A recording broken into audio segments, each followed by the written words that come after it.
So as Professor Bajci mentioned, I'm based in Slovakia. I'm at this Kempelen Institute of Intelligent Technologies. I'll just go over the brief outline. I would like to tell you some of our backgrounds, so, what we are, what we're interested in. Then I would like to talk a little bit about our past work, which was, a lot of it was in the context of disinformation combating, which is a big issue in our part of the world, as in other parts. And the third part is really the most exciting to me. It is about low resource AI, low resource natural language processing, and some things we're planning to do there. So, yeah. Well, we're founded, Kinit was founded in 2020, so we're just about 5 years old. This wouldn't have been possible without support from a lot of commercial partners who are at the beginning purely our donors. Now we're actually collaborating also on some commercial projects. But without them, this wouldn't have been possible to start this institute. Well, we're a research institute, but we kind of think of ourselves as sitting somewhere between pure academia and the industry. So we're always looking at stuff that's interesting from the research perspective, but that we also know is going to be usable for some of our commercial partners and other institutions across Slovakia, our region, and of course more broadly. Well, I wanted to show this. We're now, even though we're very young, we are now quite well connected within Europe, which is important if you want to get funding, of course. So we have more than 120 project partners, and the yellow here indicates actually which countries we have covered in that way. So, there are still some where we could look further. For instance, I don't think we have anybody in the Vatican, but yes, I don't think they interest themselves very much in natural language processing. So that's not surprising. This is where we are.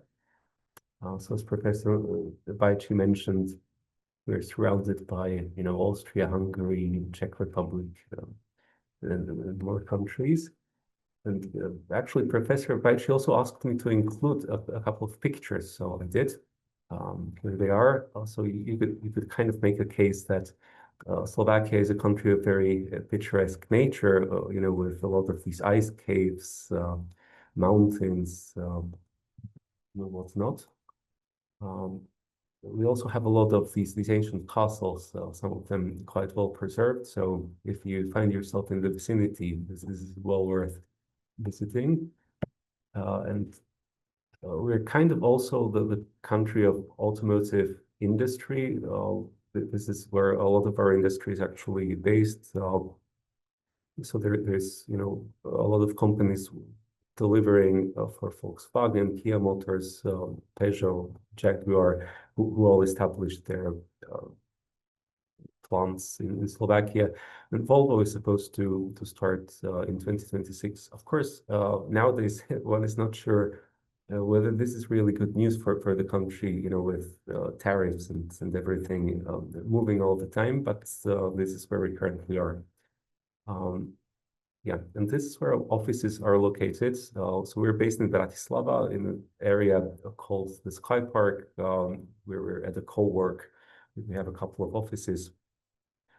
We're growing, but still very small. So we have more than 100 people now. But yeah, comparing to other research institutes, that's still tiny.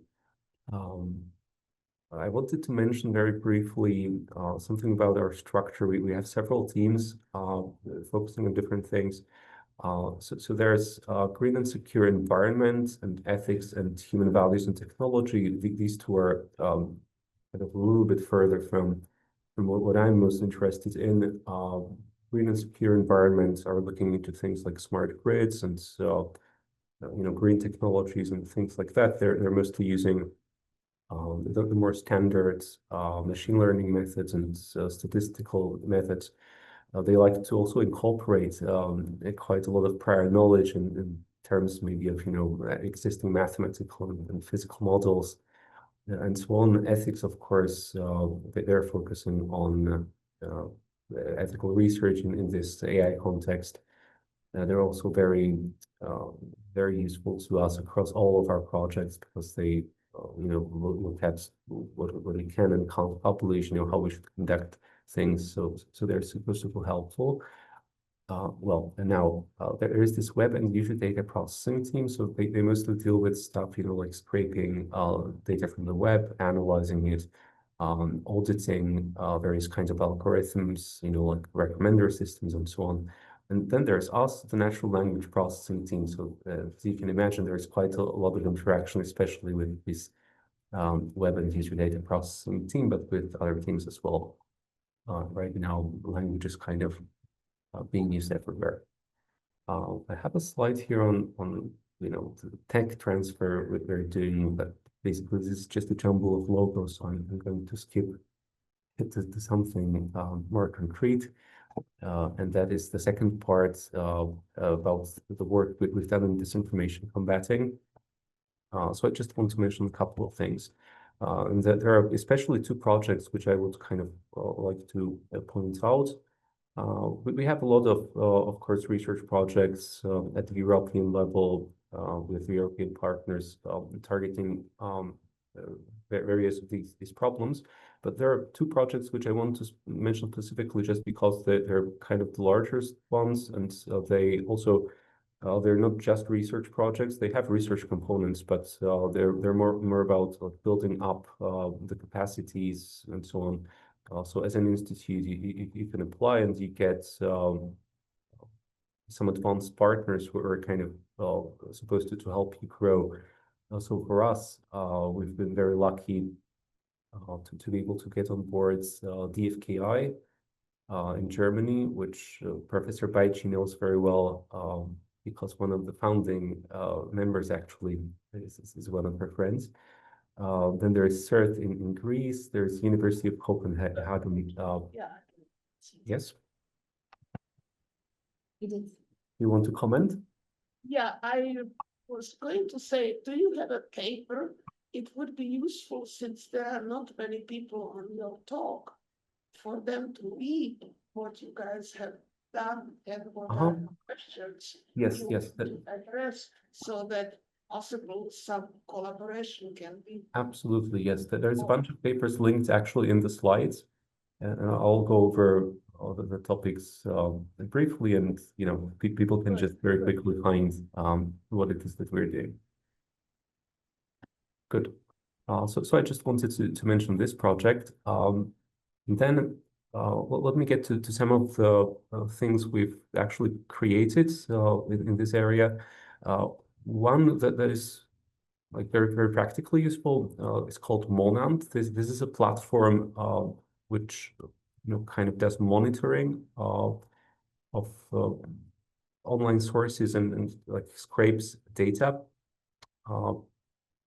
This is like continually monitoring fact-checking websites for new fact checks as they appear, and it also looks for social media posts that the fact checks link to, and then it just downloads all of this and builds the links, and that gives us basically a kind of data set which is continually being updated. Some versions of it, I think 2 versions have been made publicly available to date. There's a link actually down here about one of them. I think the newer one. And this data set has essentially a bunch of these fact-check claims, a bunch of posts, and the pairs. And what you can build on top of that really are, for instance, fact-check retrieval systems. So some of our papers are actually targeting that specifically. We have also organized recently a seminal shared task on this topic, which was, the results were presented last week at the ACL.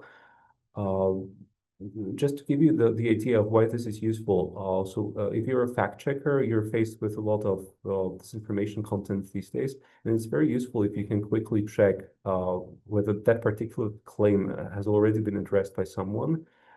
This is not super trivial to do using standard search engines, just because you need to kind of search across a lot of different fact-checking platforms, and only those platforms, really, because you want to stick to like very reputable sources.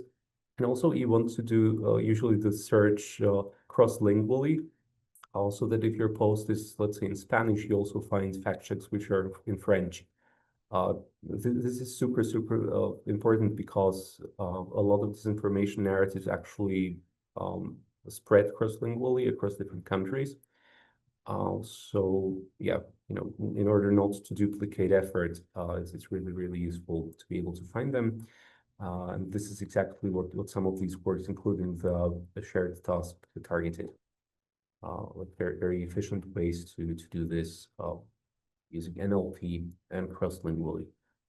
Another thing I wanted to mention, this is one of the things that the WUDAP team I mentioned mostly targets, how they're doing auditing. So they'll, for instance, have automatic ways to create profiles at various portals, and they're able to afterwards audit, for instance, the recommendation systems that these things have. So, for instance, if they, as we know, keep kind of pushing you more and more radical content, this is something that can be measured. This is actually super necessary now, also because I don't know whether you're aware, but at the European level, there's now a bunch of regulations regarding this. So people need systems that can provide these kinds of audits. I'll just very briefly go over some other things. So, for instance, and again, papers are linked. So we've looked into how willing some of the existing LLMs are to generate disinformation content when asked. Interestingly, they're quite willing, and some of them are even more willing actually to generate disinformation, which is also personalized. So it targets some particular group, and it's more effective at targeting that group. So that's a bit concerning. Yeah, and there's a bunch of other things which I'm not going to go over. I'm just giving a link to our website here, which has descriptions of all of our projects, commercial collaborations, papers. So if anyone is interested, it's all there. And now I really want to get into what I think, or at least for me, it's the more exciting part, and that's about low resource NLP. I'm going to mention, to start with, the second project I referred to. This is the Lower AI project. It's again a project that is a bit broader. It's about capacity building, but it has a large research component, and that focuses on various aspects of low resource AI, including where you have limited data in general, or just limited labels, and also limited compute. So basically, all the different aspects in low resource AI. Again, we have wonderful partners, in this case, TFK, CERT, and ADAPT at Trinity College Dublin. Yeah, so having mentioned that, I kind of want to make the point in the second part of the talk that even in these modern times, where a lot of improvements come from scaling the model size and the data size, I still think that artificial intelligence is not just about throwing data at a model and hoping for the best, right? Some people seem to have this view, but the bitter lesson notwithstanding, I don't think this is the case, and I'm going to try to argue against it.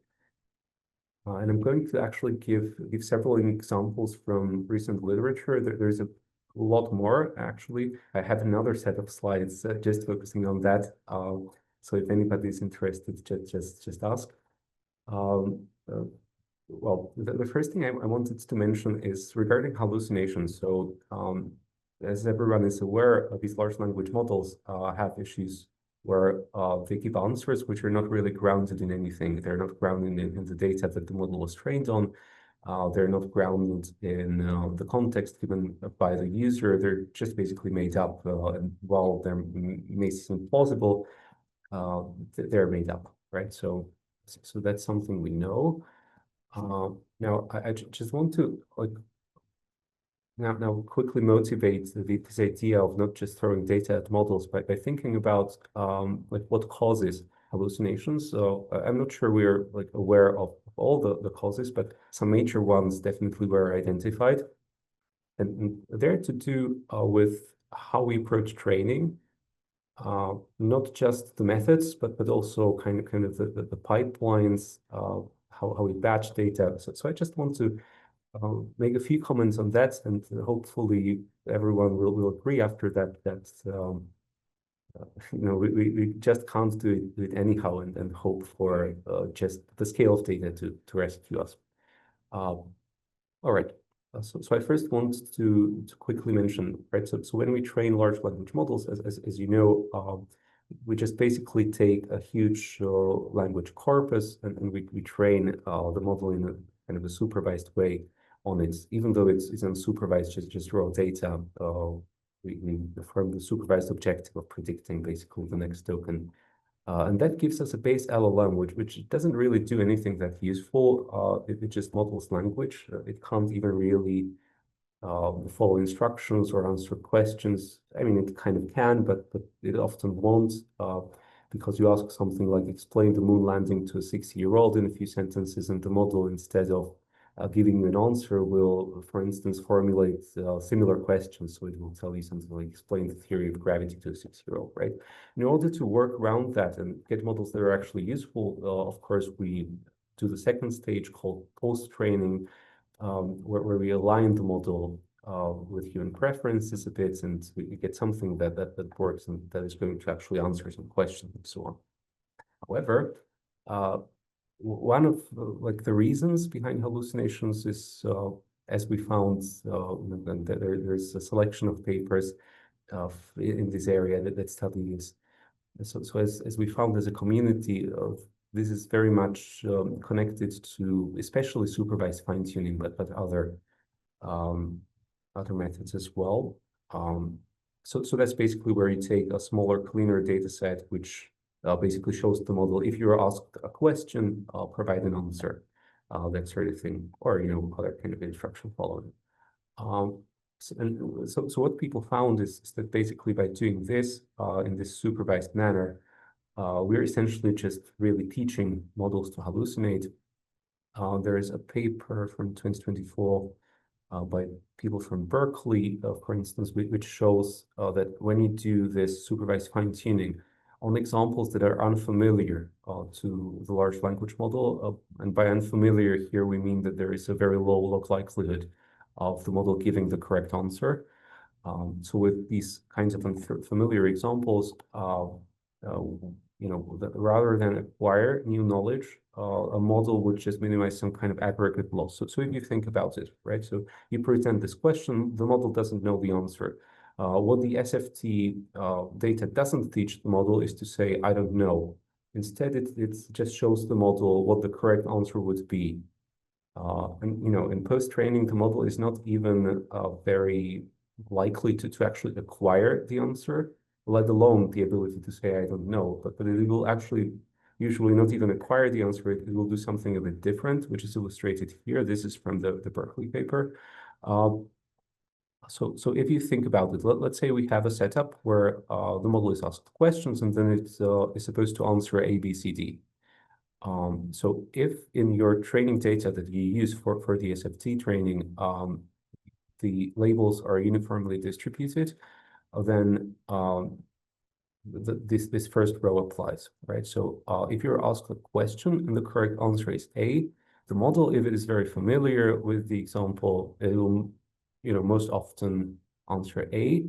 As the unfamiliarity increases, which is on this horizontal axis, so as that increases, you can see that the distribution kind of collapses to just the uniform distribution. So you just don't know what to answer, so you answer randomly one of the ABCD. Now, in this other case, in this second row, let's say you trained on a distribution of answers where like 50% of the time you had the answer B would be the correct one, and 50% of time the answer D would be the correct one.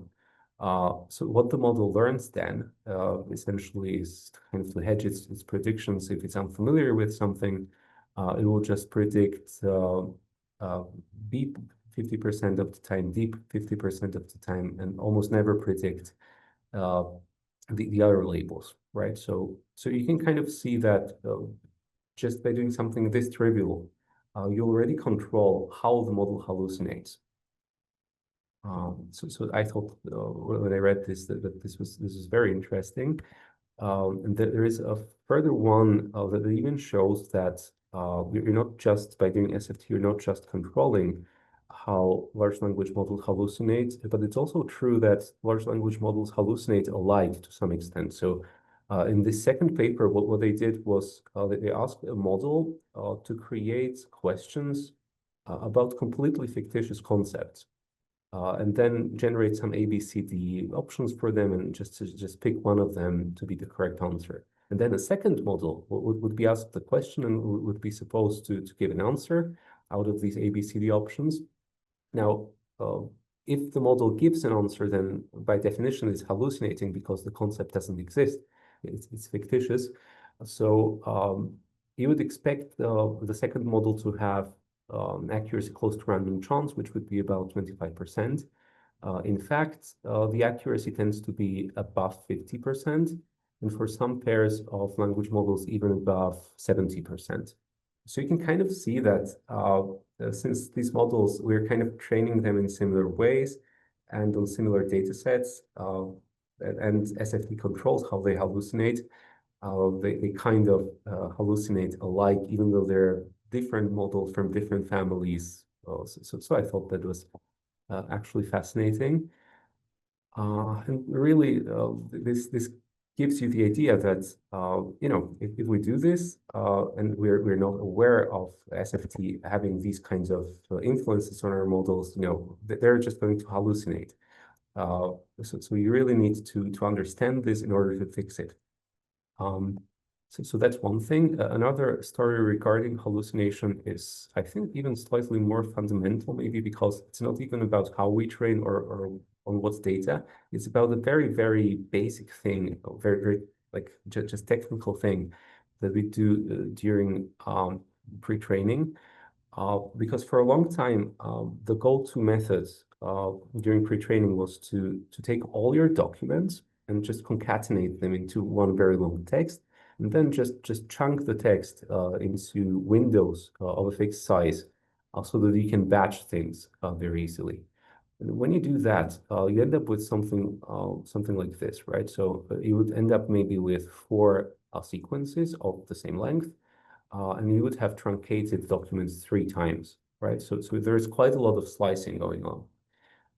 Whereas another option is to kind of optimize for this, basically solve this as a bin packing problem. And you might end up with something that's a lot better, right? Which has still just 4 sequences of the same length, but with only one truncation. So only this really, really long document will be sliced because it doesn't fit, but the other ones are just positioned so that we don't have to slice them. And so this was introduced in a paper from Amazon, and they've shown that this actually decreases one kind of hallucination by, I think, around 60%. And the kind of hallucination is where the answer is actually provided in the context from the user, and the model still makes things up. You can probably see where this is headed, but I'll finish it anyway. So let's say you're asked a query by the user. This is submitted to the model. It's supposed to answer it with this answer over here. And let's say that the query actually is composed of these supporting facts given to the model and then the question that we want to ask, right? And now imagine that we slice. So we slice the document over here, and then a portion of these facts is just no longer going to be available during training. as the model is taught to give this answer over here, right? So that's a problem because the model is taught, it sees these sequences during training where the facts were supposed to be available and they weren't, and it is basically taught in this sort of setup just make things up for that reason, right? So after they fixed it, as I mentioned, these kinds of hallucinations decreased by up to 60%, almost. Yeah, so I think this kind of illustrates why we can't just ignore the methods we have, and just move along and scale data and hope everything will work out. We still need to understand models. All right, and in that vein, I'll actually continue with this topic of efficient adaptation of LLMs to low-resource languages. This is something that's very interesting for us for two reasons. There is a practical motivation, which Professor Bajci already kind of mentioned. That's, of course, in Slovakia, well, the Slovak language is not super large. It is not very well supported by most open source models. It is now to some degree supported by the large commercial models. But the issue is that for a lot of our commercial partners, they actually deal with very sensitive data. So if you think of someone in the fintech industry, like a bank, they just can't afford to plug their clients' data into APIs. They really need a model and probably a very small model in order to be cost efficient that they can run themselves. This is an issue if especially the small open source models are very, very bad at that particular language, which they are. I also want to mention an interesting fact, because even for the largest commercial models, like the GPT models, you still run into issues. So for instance, there's a lot of issues with guardrails where the model just refuses to answer for no good reason. One example of that that we actually got from a client was, so they had this use case to do with repossession. And in Slovak, repossession is called exekucia, which the model kind of, it seems similar to the model to the word execution. So the model just says, well, execution is a very sensitive topic, so I'm not going to talk about that, which is not very helpful. All right, so that's kind of the practical motivation. The research motivation is, of course, that this is an interesting problem. As soon as you don't have a lot of data, and we are, of course, thinking on the research side of things about this more broadly, not just about adapting to Slovak, but adapting to small languages in general. And where it becomes very exciting is with languages such as Maltese, which is even around 10 times smaller in terms of how much data they have than Slovak. So we're also working with people at the University of Malta. And this is really fascinating, this kind of setup where you really have very little to go on. And you need to be a bit more clever about how we do things then. Okay, so this is something we're basically just starting with this Lore AI project now, but I want to present at least a few ideas in a couple of minutes that we have remaining of what we kind of want to be looking into, and I want to give a bit of context from the state of the art for why that might be interesting. So the first thing that I'm very interested in right now is skill preserving fine-tuning. So, how to adapt the model to a small language, but not erase all of its original capabilities. So if the model already has a good grasp of English, instruction following, maybe it's able to do coding, reasoning, and stuff like that, how do we fine-tune it in a way that we sacrifice as little of that as possible? Because these skills are crucial for many downstream tasks. For instance, even if you're, a chatbot in fintech or something, you still might need the large language model to have some coding skills just to be able to, for instance, produce JSON files as an output when, handling tool calling or whatever. Good. So So that's really, I think, important. And the setup we want to kind of look at is where you fine-tune the large language model to the target language, but you also keep monitoring performance on a range of these tasks in English and possibly other languages. And the question really is then how to encourage the skill preservation in the model.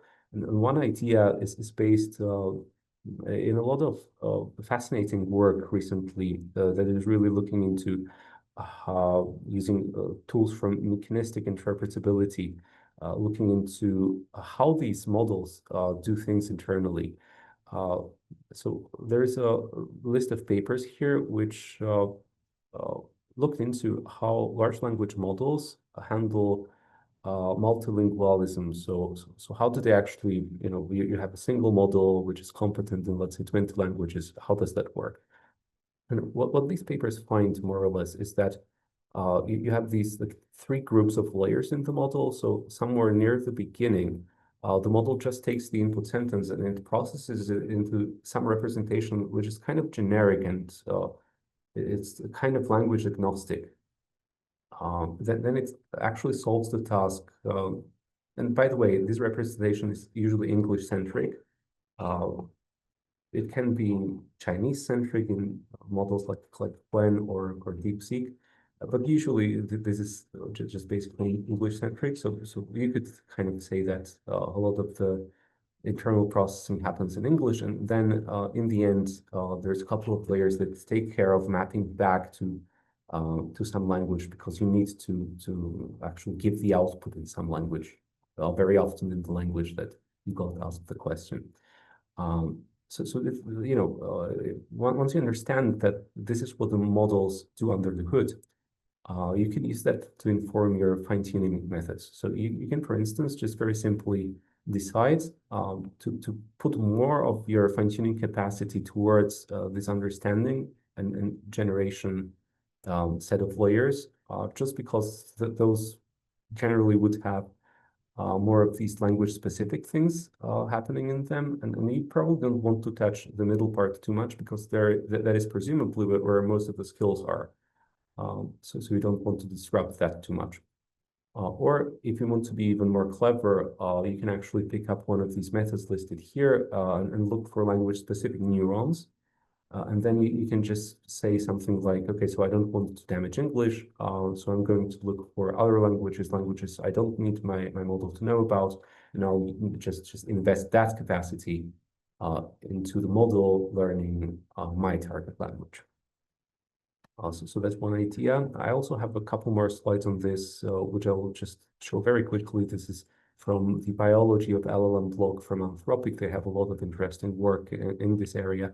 It basically shows the same sort of thing in a bit more detail. So it might be worth looking into if you're at all interested in that sort of thing. And they also, in the same blog, cover several other things. So they look into how large language models do multi-step reasoning, for instance, or they look into how the model plans out rhymes when writing poems, which I thought was super fascinating. So definitely, if you're at all interested in language and haven't seen it, then definitely have a look. As a kind of follow-up on what I've just shown, there is a very recent paper from, actually, it has been presented last week at ACL, which shows, because there is another problem which has been well known for some time. When you ask a model a question in English, it will often give you a different answer than when you ask the same question in a different language, let's say in Chinese or French. So they kind of analyzed using the same set of tools what is going on behind the scenes, and it seems that the problem is mostly located in this like last set of layers. So the model will still very often retrieve the correct fact in English, if you like. So it will retrieve, for instance, what is the capital of Canada. So it will retrieve the answer, but then as it is kind of translating it to the target language, it gets messed up. So I think this kind of mechanism is also super interesting and could do a lot to kind of inform our our like work on adapting these models, because it's kind of like what do you do even here, right? Because you can't just output the words in English, but it's still better than doing this. So so it's kind of, you know, there might be some trade-offs, but I'm sure knowing about this kind of mechanism behind the problem is going to prove very useful in tackling it. Okay, the second line I want to kind of sketch here is about making the learning more active. So if you want to accommodate a really low resource language, then like I think that you just need to make the model learn much more actively, because as humans, we are definitely able to learn languages like Maltese. It's not super challenging to us, and we don't need like huge amounts of data to do it. So so why can't the models do the same? And I think it's exactly because of the passive approach which they're taking under the current paradigm. Because if you think about it, we're just kind of training a system one reasoning model, if you like. So something that is just going to perform everything that it does kind of intuitively without too much thinking about it. So you know, you might just give the model a sentence in English. It might be able to translate it into some other language just because it's been trained on vast amounts of data. So basically, it needs to, however, to capture a new language, it needs to see enough data to be able to inductively learn the rules, right? And that's challenging. If you want to accurately capture the rules behind language, there's a lot of heuristics, of course, but you need a lot of data to do it. And this is kind of purely intelligence from data paradigm. Whereas in the active approach, which is closer to what we do as humans, you would get something like maybe a dictionary, a set of grammatical rules, some examples, and then to construct a sentence, you reason, right? So you look things up in a dictionary, you kind of apply the rules you know about, and you construct a sentence. And it's a laborious process, it takes time, but you arrive at something. So this is closer to the paradigm known as intelligence from compute, where you kind of do deliberative search for the correct answer and you try out different alternatives and so on. Yeah. I think this reasoning to construct sentences and looking up stuff, that is like a powerful policy improvement operator. So if your language model is able to construct relatively good sentences without it, this is going to improve the performance further. And it's kind of what we even do as very proficient human language users. So if you have been able to speak the language at a very high level for 10 years, I don't know about you, but I still sometimes need to look up something in a dictionary, or when thinking about, in a very like formal context about some sentence, I will still sometimes need to figure out what tense to use in English, you know. So so you kind of have this set of rules to fall back upon when you are not sure how to perform the skill intuitively. And the models currently don't have that, but they could have that. We could provide the rules to them, and they wouldn't have to infer them completely from scratch. And even more importantly, in us as humans, we actually combine both of these, the system one and the system two. Are we out of time? No, you still have time. Dr. Baichi wanted to. Yeah, I just wanted to remind you that it's 11:48. Oh, And we have another meeting at noon. And I had few questions, but I can ask you offline. No, it's perfectly fine. Let me tell you what. I will say one thing in front of CJ, that the lecture that you prepared is wonderful. It's very broad, no question about it. And you have captured, the problem very broadly. And of course, I would like to dig deeper on each of those issues, because, each of them probably require a separate but just ask one simple question. How big your group is? Are you addressing all of these questions? Well, we're not a huge group. We have like I think maybe 20 working specifically on NLP. Perhaps a bit more now. We're hiring as well, but yes, it's not a huge amount of people. So we kind of but also these are not like super deep things in the sense that if you just want to get a large language model and kind of adapt it to Slovak, that's really an engineering problem at this point. If you want to do it efficiently, Your then vision it's a is research quite problem. impressive. Yeah. The vision is quite broad and impressive, but you probably need a big group to really make it execution. Yeah, I kind of agree, and I hope that this project, this LoRa project, which we are now starting, is going to help us get there. Right now, I have been waiting for like a year and a half to be able to even start this because we were busy with the prior projects on disinformation and so on. Now, finally, we are able to start this. Now he's starting. We're just basically now I'm starting with a bunch of students, some of my colleagues from the team. So this is very early stages.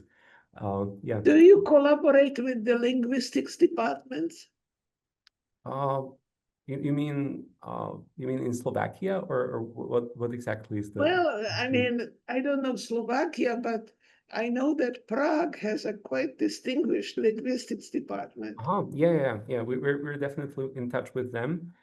And there is a lot, we also work with people from the Masaryk University in Brno, from the VUT in Brno, and from people across Slovakia. And of course, there is a lot, so for instance, the group at the DFKI that we're working with, they have now been tasked very recently with doing this sort of adaptation for German, which of course is a much larger language than Slovak, but still, it's smaller than English. So plus there is the people at the University of Malta, for instance, and across different countries. So a lot of people are interested in this now. So it's kind of You should connect with Slovenia. That's a very small country.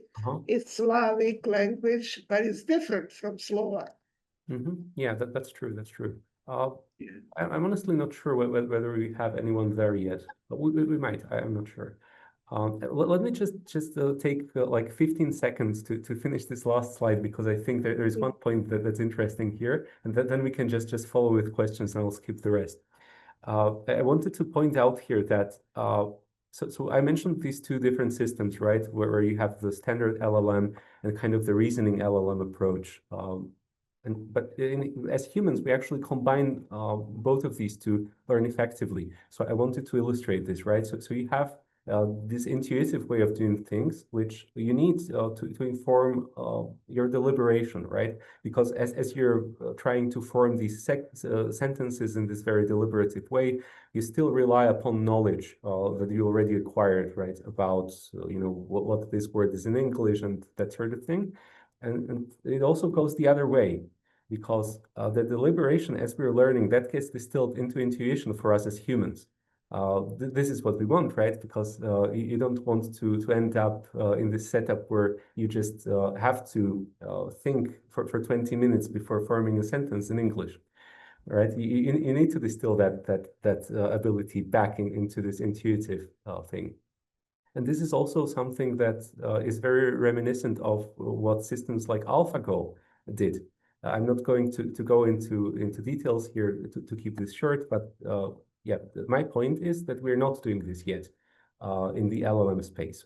This like we have this arrow, but this bottom arrow, we're more or less not doing that at all. Even with large reasoning models, we're not doing that, right? So I wanted to point that out, and now I think we can just open for questions, and I'll skip the rest.